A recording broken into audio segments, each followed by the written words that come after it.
ผมเป็นบริการดป้องกันการสวมรอยมีใครเป็นไหมครับ พี่เป็น นั่นมาช้ากับผมนิดนึงนะพี่ พี่เป็นจริงตอนนี้ เอางี้ดีกว่าคนที่มาช้ากับผมอะคนนั้นแหละหมาป่าสวมรอย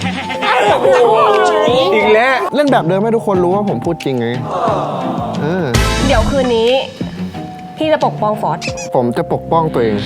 ไม่เอาแล้วงั้นถ้าเขาปกป้องตัวเองไม่เห็นต้องทำเพื่อคนอื่นเลย เดี๋ยวพี่ปกป้องตัวเอง อันนี้หมาป่าคนนึงนะครับ ก็คือใช้เทคนิคเดิมแบบพี่ถิ่นสวมรอย ถ้าเสียไม่มั่นใจในตัวพี่ก็เช็ค เหมือนยาจกนะน่าจะยาจกหรือเปล่า ผมคิดแล้วว่าต้องมีคนสวมบทผมก็เลยเปิดก่อนดีกว่า แต่แกพูดตอนคนอื่นเขายังไม่ทันลืมตาสนิทเลยอะยังไม่ทันดับพร้อมแล้วก็พูดคนแรก อ้าว คุณน่ากลัวนะเนี่ย คนดีต้องชัดเจน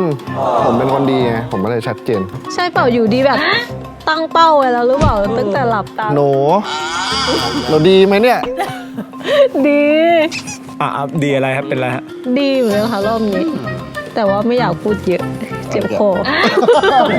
อะไร รอบที่แล้วหมาป่าพูดน้อยนะ ลองแบบพูดน้อยเพื่อสังเกตอาการไงจะได้แบบว่าก ลัวหลุดไง เดี๋ยวถ้าเปิดเผยข้อมูล ไม่ จะเป็นประโยชน์ ไม่เป็นคนดี